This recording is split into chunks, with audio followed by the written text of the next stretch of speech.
Good day, welcome back to My Neck of the Woods. My name's Deco, where I share my experience and my knowledge, hoping to lessen your learning curve along the way.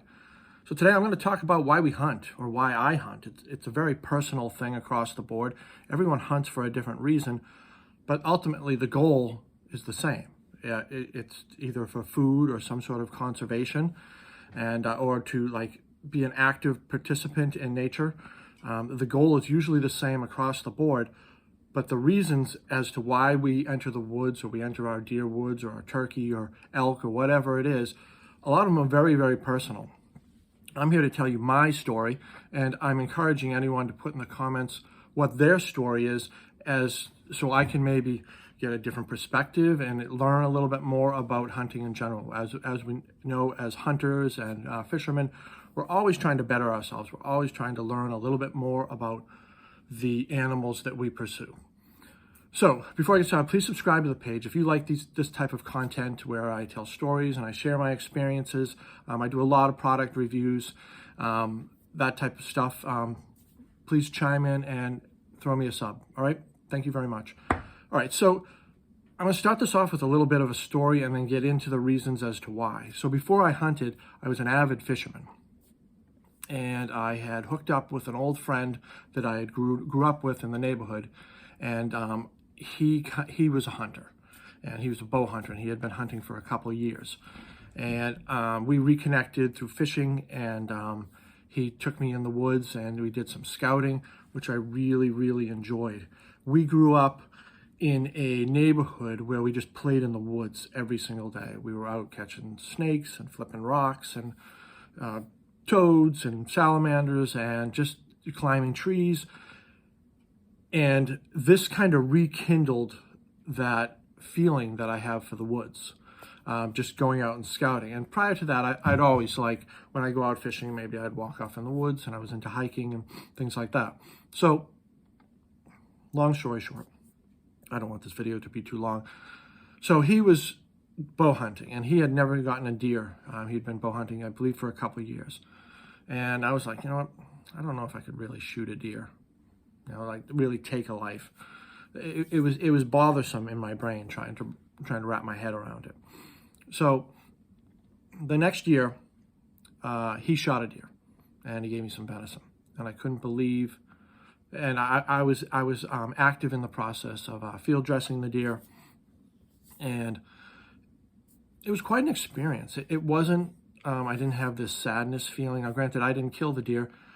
I didn't have this sadness feeling, but to see the cycle of life go from a live living animal to food on my table, and I was indirectly involved, that triggered something. That triggered this primitive feeling, the primitiveness inside me. It triggered something. So I went out and I bought a bow, and I started to hunt. And I hunted for 3 years before I got a deer. But I enjoyed being in the woods. I enjoyed this. I enjoyed scouting. I enjoyed putting up trail cameras. I enjoyed getting pictures of deer more than I ever thought I would. So then I got a deer. I got a deer on my 3rd year. And everything just seemed natural. The deer came in. I aimed my bow, I shot at the deer, it ran off, and it died within 25 yards. And I got to do the entire process, and then I took it to a butcher. Now I do my own deer, but I took it to a butcher. And it awoke something inside of me. It awoke this sort of innate connection to the woods, and for me, a connection to deer. I'm not sure what it is, but I'm sure other hunters can sympathize with me and get on board what I'm feeling. So that's a little bit of it right there. Also, it reminds me of being a child. It reminds me of growing up, playing in the woods and climbing trees and flipping rocks and looking for snakes and salamanders and being sort of in touch with wildlife. And as an adult and having an adult brain, I can take it a step further, and I can sort of pattern deer, and I can get out there and not live with them, but be with them more often, which will allow me to hunt them. It's a strange connection, but only hunters understand this. Non-hunters don't understand this. They don't understand how we can love an animal so much, and then we can kill it, and then we can eat it. I think it's just something that is innately inside of us that gets woken up at some point in time. Now, a lot of people do it through their childhood, you know. So that part of it, it reminds me of me being a child. That's very, very personal to me. Just running through the woods. Another part of why I love hunting, and this came after this love for hunting came after, is the storytelling and the things behind storytelling, and how you can tell a story 100 times, but you were there and you experienced it, and you had friends that were there that can chime in. Like, we sit around the sportsman's club and we tell stories, and I love listening to the old timers tell their stories. Pretty soon I'm going to be an old timer. I love it so much. And just the feeling you have from other people telling stories that you've already experienced something similar, or you want to. It's like you set your goal. Like someone would tell a story about shooting a big buck, and maybe I haven't shot a big buck. I'm like, well, you know what? I want to do that. So then it gives me this sort of incentive to pursue something that I haven't pursued before. Within loving being in the woods and hunting and everything else, it makes me want to spend more time in the woods, which I'm not sure is really possible because I spend a lot of time in the woods anyway. And then thirdly, well, let me go back to storytelling. So there's storytelling and hunting.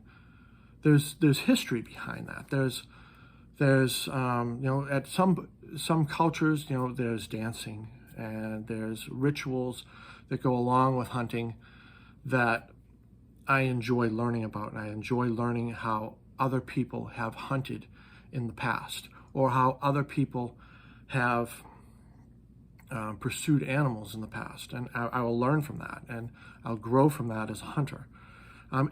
It goes off into fishing a little bit, but the love for hunting,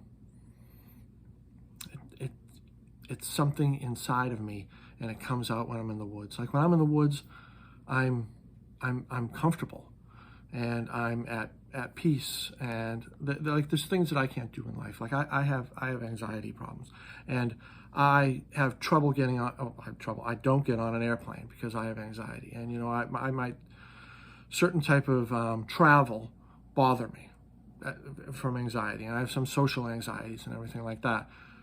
But I can walk in the woods at night when I can't see anything, and I'm 100% comfortable. Or I can just go out in the middle of the woods and not have a fear in the world. I have more fear of some person's dog getting off a leash and biting me than I do of a coyote, or occasionally we get bear in Massachusetts, or a bear, or anything else harming me out there. I have more fear of what another person has to offer than I do of what could possibly happen to me out in the wilderness or in the woods.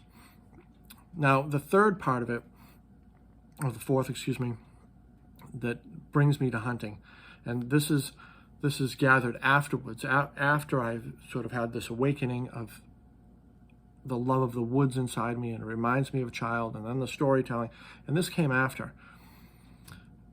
It's kind of like a rite of passage. It's a rite of passage where, you put in your dues, and you feel inside of you, I don't know if it's a manly thing or if it's a provider thing or what it is, but you feel like you could provide if you had to. And there's many other people that out there hunting that need to hunt. They need to hunt for food based on their demographic and their location, and and it's not entirely a choice. It's a choice for me. And there's other people there that need to hunt.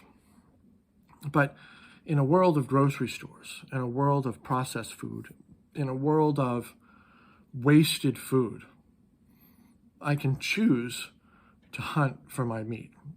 And it's a wonderful feeling knowing that I've filled a freezer, and I have a freezer in my basement full of venison, and then I provided it myself, as opposed to just picking it off a grocery store shelf or buying whatever it is. Now there's food in the mail and everything else, but I went out, I put in some time, I hunted it, I processed it, and I put it in my freezer for me to eat, and I share it with my friends and whatnot.